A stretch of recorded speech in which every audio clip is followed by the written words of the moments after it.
안녕하세요. 전 50대 여자입니다.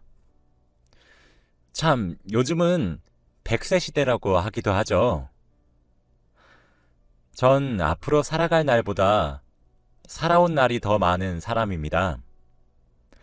전혀 짧은 인생이 아니죠. 제 팔자는 스스로 생각해도 그렇게 불쌍해서 하늘에다 원망도 참 많이 했습니다. 긴 시간 동안 너무 힘든 일이 많았거든요. 그런데 제가 그동안 너무 고생해서 쏟아부은 원망들을 보고 하늘에서 남은 여생은 편히 살라 행운을 빌어준 것인지 제가 받아 누리기엔 너무 커다란 복을 받게 되어 그 이야기를 한번 써보려고 합니다. 저는 어렸을 때 시골에서 살았어요. 유복하긴커녕 매우 가난한 집에서 살았지만 부모님의 사랑은 듬뿍 받고 자랐죠. 제가 살았던 시대에서는 여자는 우스운 취급을 당하기 일쑤였는데 저희 집에선 아버지가 귀한 딸내미, 귀한 딸내미 하시며 제게 얼마나 큰 사랑을 베푸셨는지 모릅니다. 그러던 어느 날 금슬이 좋으셨던 부모님은 죽어서도 함께 있고 싶었던 것인지 한날 한시에 사고를 당해 그 자리에서 돌아가셨어요. 그렇게 한순간에 전 고아가 되었습니다. 그렇게 전 불행한 삶의 시작을 끊게 되었습니다. 처음엔 친척들의 집을 전전했어요. 하녀처럼 굴려지기도 했고 멸시받기도 했죠.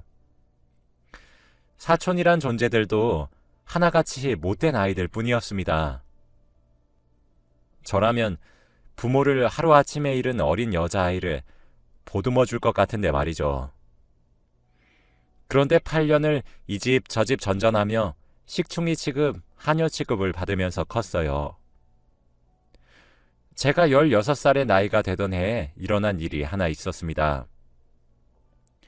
점점 여성스러워지는 제 외모에 고모의 아들인 사촌 오빠가 제게 흑심을 품고 일을 벌인 것입니다. 저는 반항했고 제 고함 소리에 고모네 식구들의 집엔 환하게 불이 켜졌고 제 방으로 다 모였어요. 전 제가 아무리 하녀의 식충이라 하더라도 오빠를 혼내실 줄 알았습니다. 그런데 오히려 제가 선한 오빠의 마음을 어지럽혔다며 은혜도 모르는 아이라고 하시며 제게 윽박지르고 절 잡아 끌어 내쫓아 버리시더군요. 제 옷가지나 이런 것들도 밖으로 다 던져버리면서 말이죠. 전 몹쓸 짓을 당할 뻔하고 죄가 없었음에도 불구하고 그렇게 한밤중에 오도 가도 못하는 신세가 되었습니다. 그날 하늘에다가 얼마나 외쳤는지 몰라요. 하나뿐인 귀한 딸내미라면서 이게 뭐가 귀한 취급이냐고, 왜 나만 두고 갔냐고 하면서 말이에요. 눈물이 멈추지 않았어요. 하지만 슬픔에 빠져 있을 순 없었습니다. 전 죽고 싶었지만 죽을 용기가 없어서 계속 살아가야 했기에 발버둥을 쳐야 했죠. 저도 이제 배불리 눈칫밥을 먹는 것이 싫어 서울에서 일을 해야 되겠다고 생각했어요. 서울에서 일을 하면 돈을 많이 벌 수 있다고 했었거든요. 정말 조금씩 모은 돈을 팍팍 긁어 서울로 가는 표를 샀고 서울로 향했습니다. 하지만 촌뜨기에 아직 어린 여자아이가 일자리를 구하는 것은 정말 쉽지 않았죠. 길에서 잠을 청한 것은 예산일에 어리기까지 한 여자아이라 위험했던 순간이 한두 번도 아니었습니다.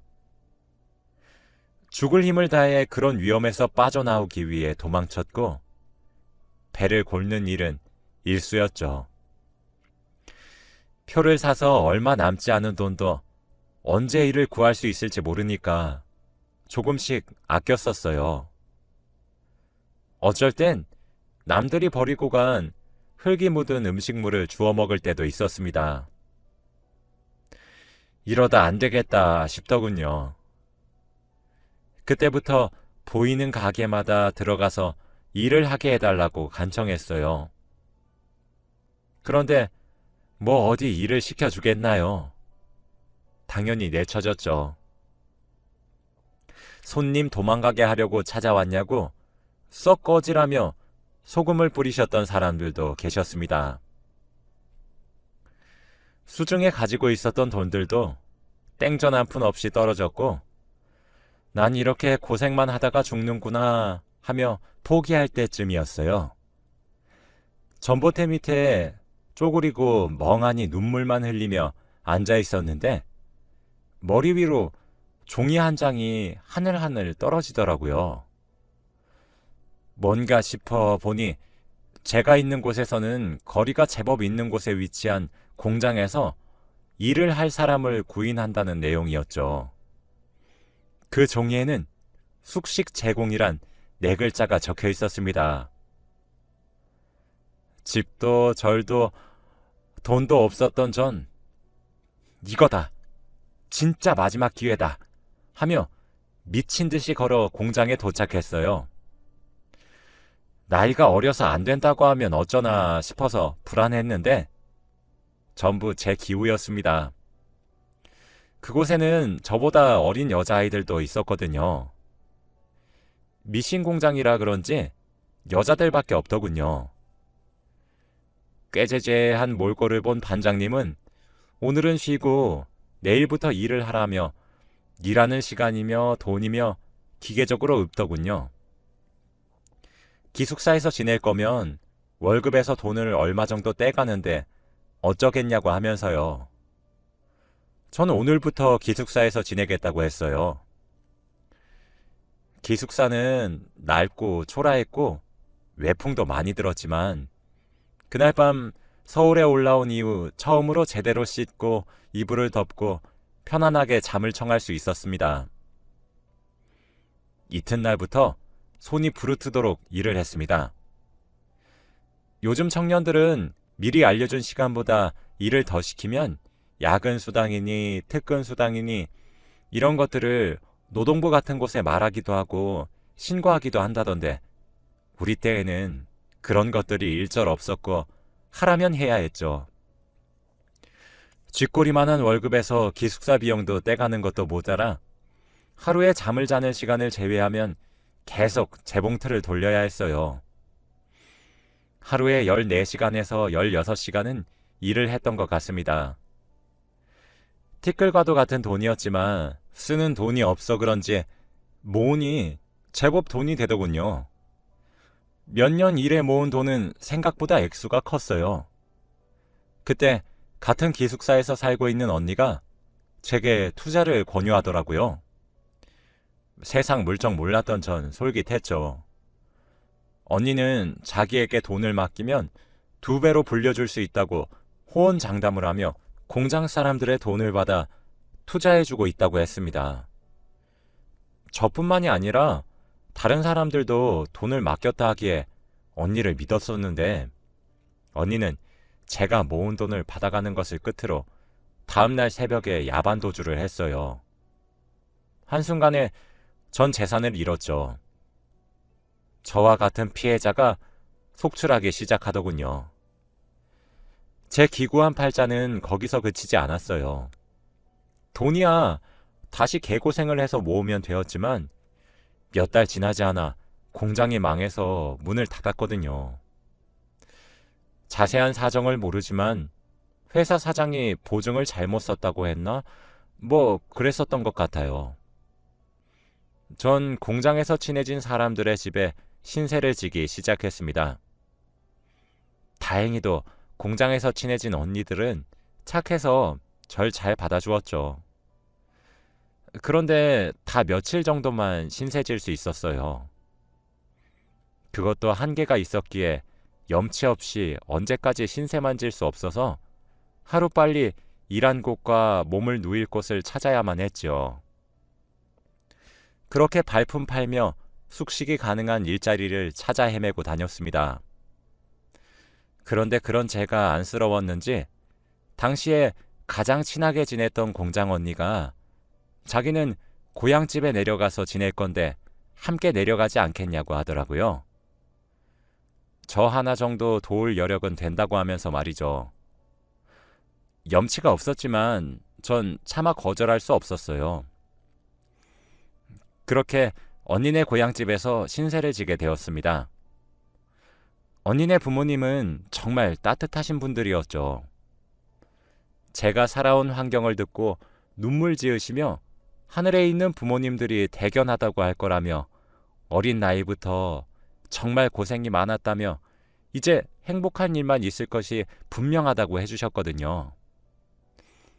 어린 나이에 부모를 잃고 눈칫밥만 먹으며 기구한 팔자를 살아왔던 저는 어른의 따뜻한 위로를 받고 정말 아이처럼 울어버렸죠. 그러던 어느 날 언니네 부모님이 절 따로 부르시더라고요. 무슨 일인가 했더니 일자리를 하나 소개시켜 주겠다고 하시더라고요. 정 내키지 않으면 여기서 좀 더 지내면서 천천히 알아봐도 되니 부담은 갖지 말라고 하시며 한번 말을 꺼내보는 거라고 하셨습니다. 듣고 보니 입주 요양보호사 일이었습니다. 전 당연히 하겠다고 했죠. 언니네 부모님의 따뜻한 마음씨를 알기에 더 이상 신세만 질 수는 없다고 생각이 들었거든요. 그렇게 25살의 나이부터 요양보호사 일을 직업으로 삼았습니다. 처음엔 정말 힘들었어요. 치매 걸린 노인의 온갖 수발을 들고 하루 종일 할아버지 또는 할머니에게 매달려서 지내야 하니까요. 숙식이 해결된 것은 좋았지만 치매 걸리신 분들의 행패나 생태에 지쳤던 날들도 하루 이틀이 아니었지만 포기하진 않았어요. 그렇게 힘들어서 때려치우고 싶다가도 아이처럼 어려진 어르신들이 몰래 사탕을 숨겨와 제게 내밀곤 했었고 제게 곱다고 하며 예쁨을 주기도 했었거든요. 정말 보람찼었죠. 그렇게 지금까지 제가 마지막 숨을 거두실 때까지 살펴드린 할머니와 할아버지의 수가 꽤 됩니다. 아무래도 입주까지 시켜 24시간 돌보게 했기 때문에 절 고용했던 사람들의 집은 잘 사는 집들 뿐이었어요.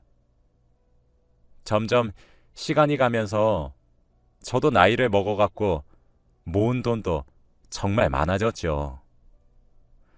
공장 때와는 비교도 안 되게 대우가 많이 좋았습니다. 이제 점점 내 삶도 나아지겠지 하며 물 흐르듯 살았어요. 그 사이 저는 30대가 되었고 40대가 되었죠. 그리고 어르신들을 도와주는 직업인 요양보호사의 일이 제게 천직이었는지 저는 프로가 되었고 점점 제게 일을 소개시켜주는 사람들이 많았어요. 아무래도 제게 맡겨보셨던 분들이 저를 그들의 지인에게 추천해 주신 것 같더라고요. 그때 남편과 하나 있는 딸을 사고로 잃은 데다가 암까지 걸린 할머니의 입주 요양보호사를 구한다는 이야기를 듣게 되었습니다. 나이는 82세였어요. 그런데 하루아침에 건강과 가족을 동시에 잃어서 그런지 성격이 괴팍하다고 소문이 자자해서 일을 하러 갔다가도 3달도 채 지나지 않고 사람들이 포기하고 도로 나온다고 하더라고요.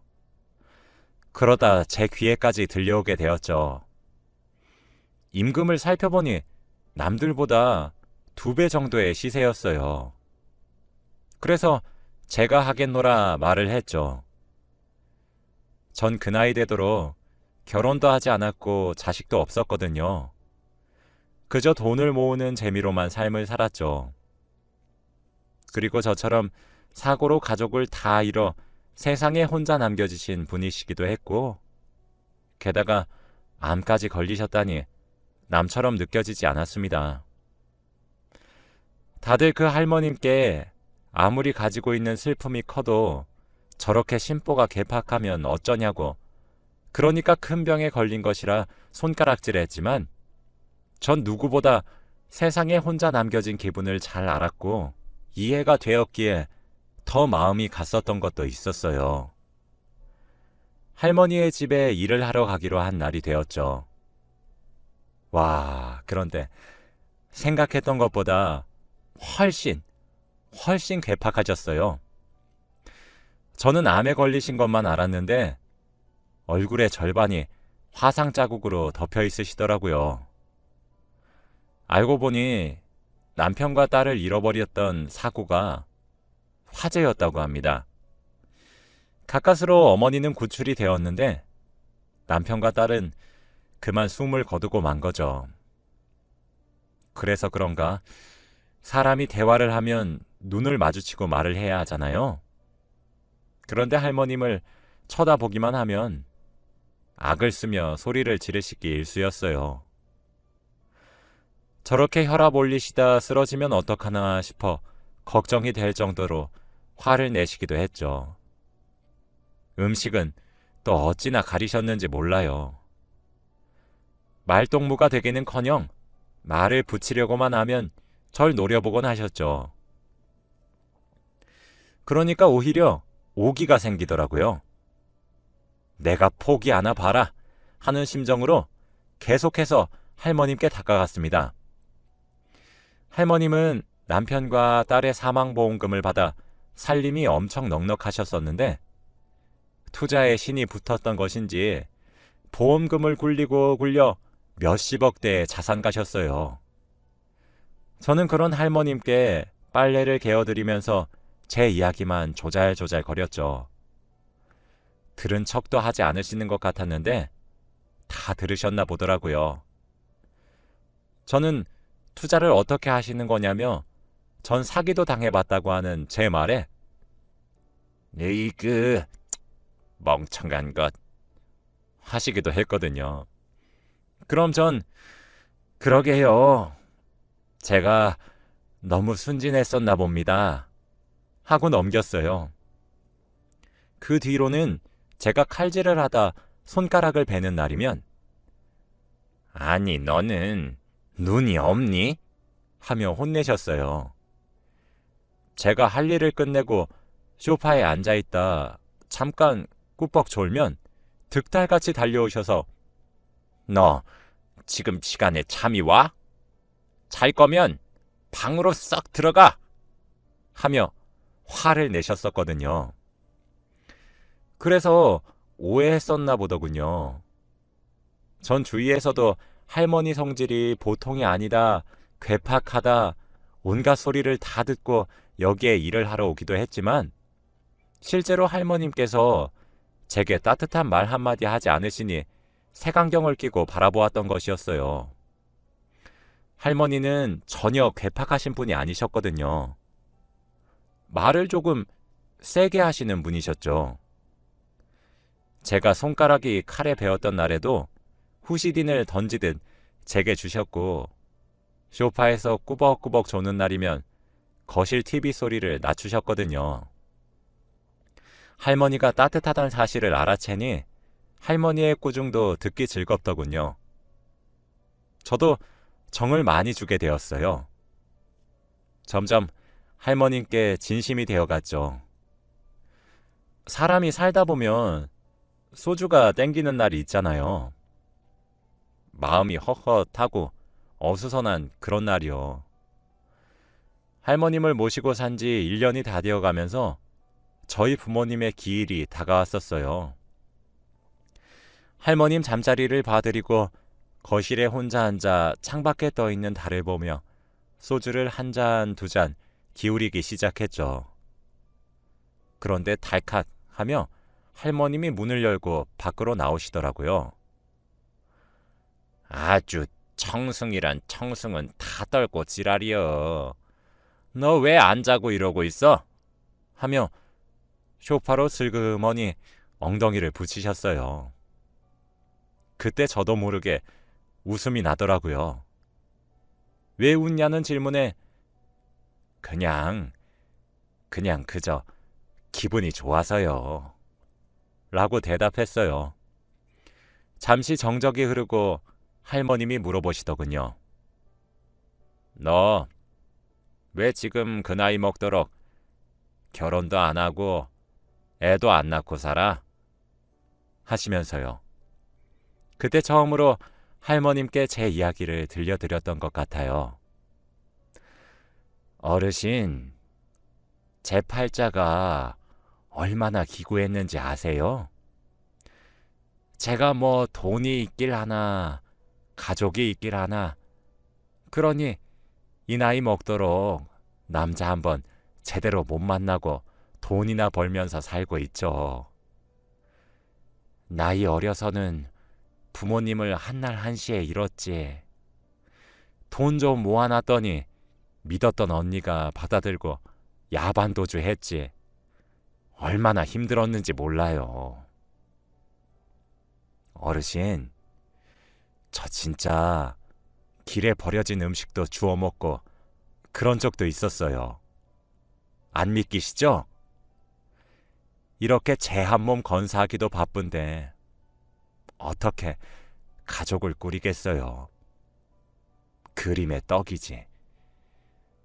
전 할머님께 하소연하듯이 얘기를 해드렸습니다. 할머니는 소파에 앉아 지팡이에 턱을 꿰며 제 이야기를 묵묵히 들어주셨죠. 그래서 그런 것인지 술 기운 때문인 것인지 술술 나오더군요. 할머니는 그런 제가 안타까우셨었나 봐요. 본인 이야기를 해주시더라고요. 괜찮다. 남들 사는 것도 다 이렇게 살아. 세상에 사연 하나 없는 사람이 어디 있겠냐? 다 참고 사는 거고 버티면서 견디면서 사는 거지. 나도 우리 하나 있는 딸이랑 남편을 화재로 잃고 나서 얼마나 죽고 싶었는지 몰라. 우리 남편은 1등 신랑감이었거든. 딸도 그런 남편을 닮아서 심성이 참 고운 아이였지. 화재로 세상을 등져서 그런가 사망보험금은 두둑하게 나왔는데 가족 목숨값인데 좋았겠어. 나도 따라갈까 하다가 겁이 나서 못하고 또 아득바득 살아보겠다고 노력했지. 고향 땅에서는 우리 가족 생각나서 못 살겠고 그래서 서울로 혼자 올라왔지 뭐. 그러다 운 좋게 투자했더니 큰 돈을 벌고 그렇게 재산도 늘어갔는데 아이고,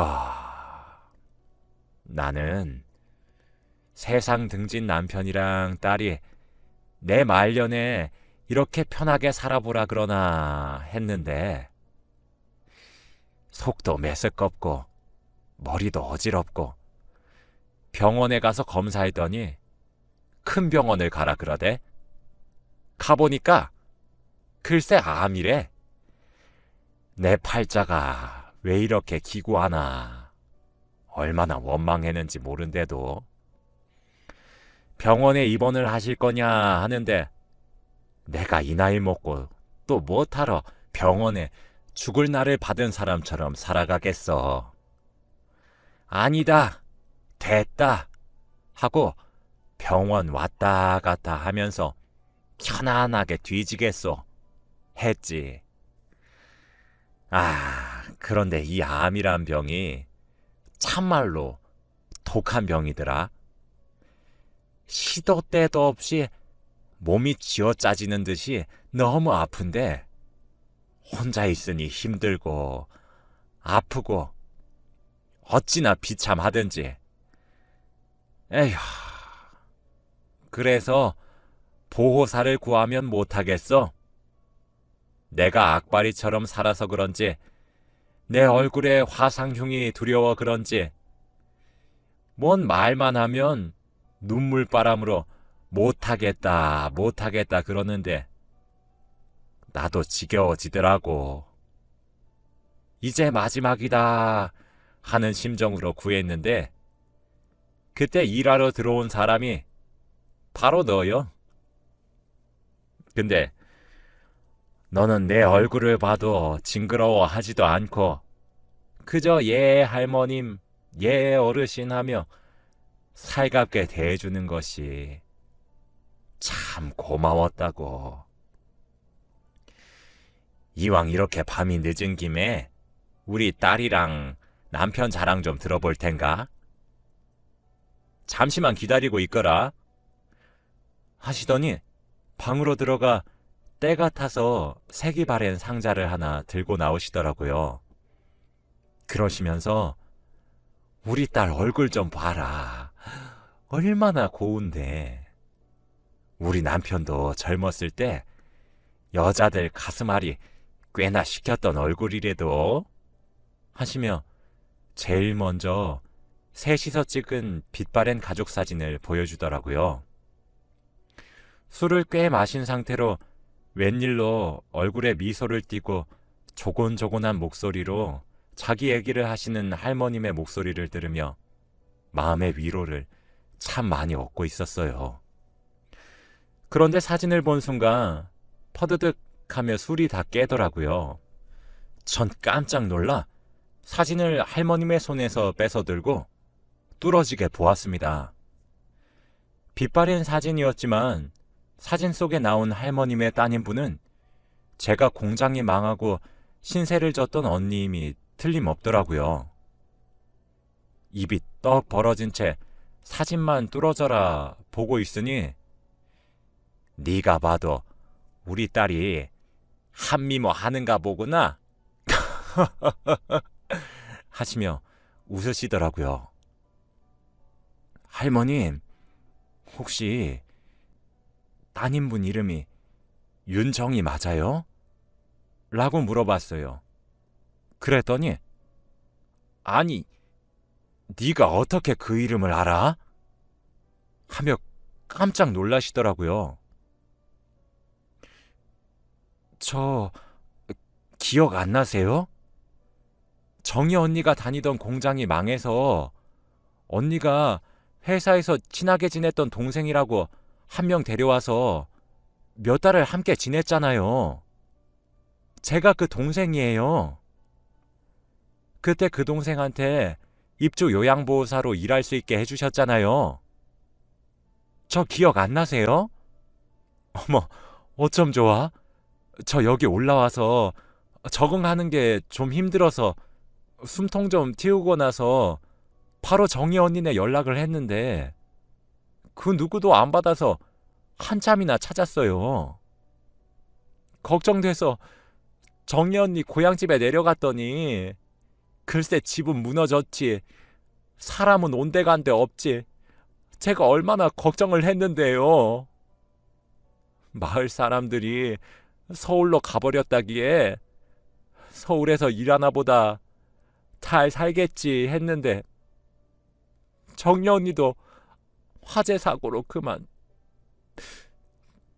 이라고 횡설수설하며 할머님을 붙잡고 엉엉 울었어요.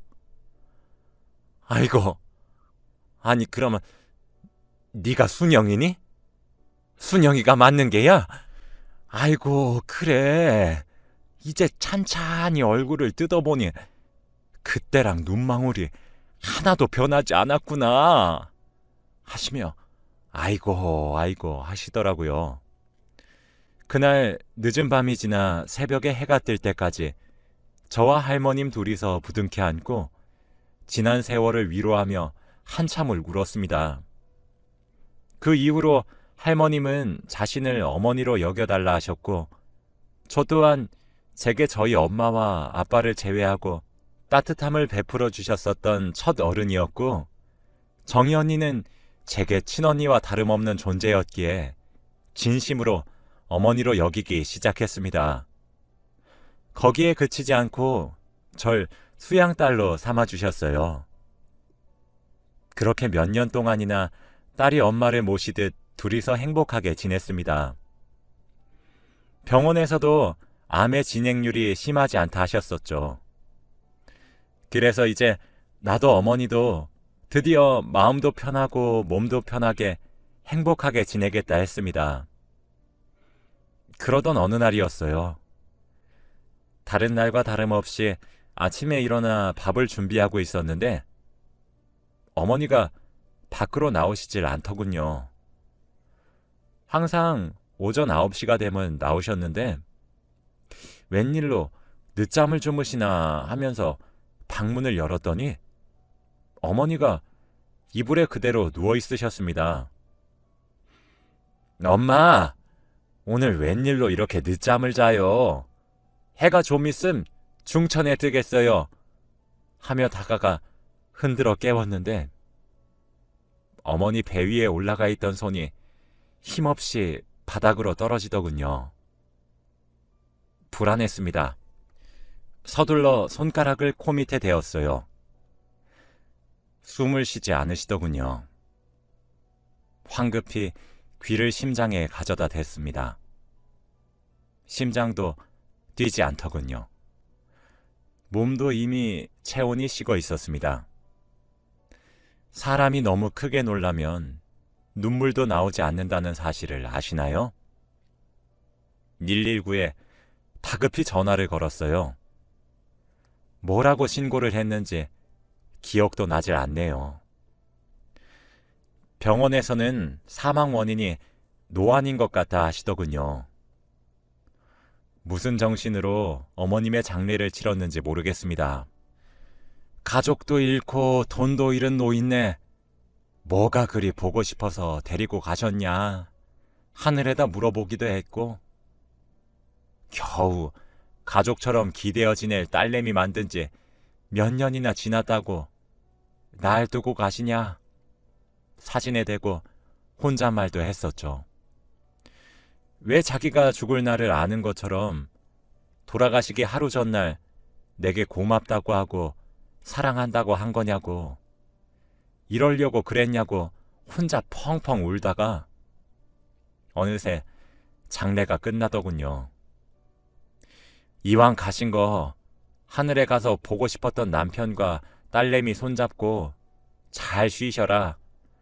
의사가 노안으로 사망하면 고통이 없다던데 마지막엔 고통 없이 편하게 자는 잠에 돌아가신 건 어찌 보면 다행이다 하며 생전 바다를 좋아하셨던 것이 기억나 인천 앞바다에다 유골을 뿌려드렸어요.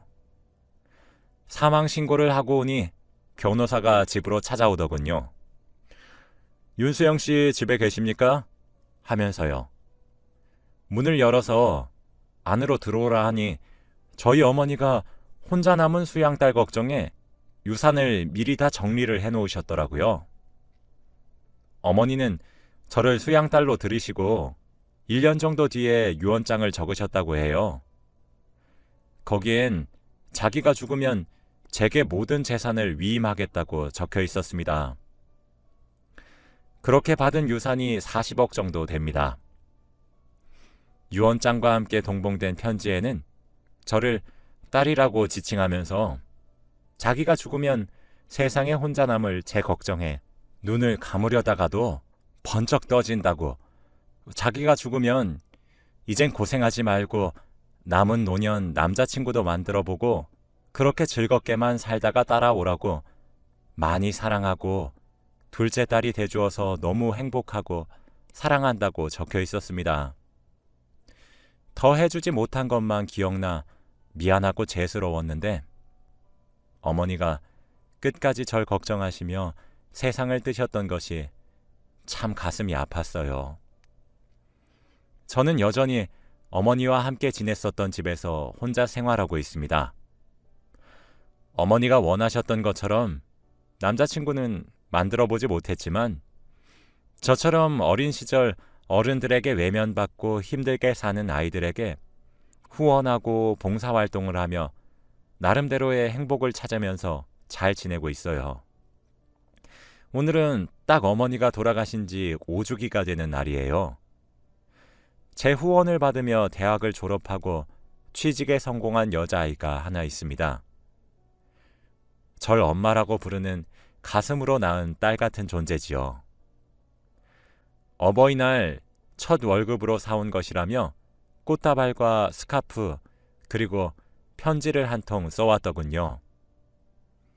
자기 인생이 너무 어두컴컴해 나쁜 생각을 하려고 결심했을 때 한 줄기 빛처럼 엄마인 제가 나타났다고요. 사랑한다고 고맙다고 적혀 있었습니다. 그 편지를 읽으니 전 아직도 바다 여행을 즐기고 계실 저희 어머니가 참 많이 생각이 나네요. 처음엔 기구하다 여겼던 제 팔자가 이젠 남부럽지 않게 여유롭게 평화로운 나날이 지속되고 있습니다. 이게 다 어머니의 덕분이겠죠. 제 이야기를 하고 싶었던 이유는 제가 후원하는 아이들처럼 요즘 젊은 사람들이 참 나쁘고 극단적인 선택을 하려고 많이 고민하는 것 같아서 해보고 싶었습니다. 내 팔자가 왜 이렇게 기구한가, 왜 이렇게 불행한가 싶으시겠지만 그래도 포기하지 말길 바라요. 똥밭에 굴러도 이승이 낫다고 나중에 분명 볕들 날이 찾아올 테니 제 이야기에 위안받아 열심히 살아가 주시길 부탁드립니다. 제 긴 이야기를 읽어주셔서 감사합니다.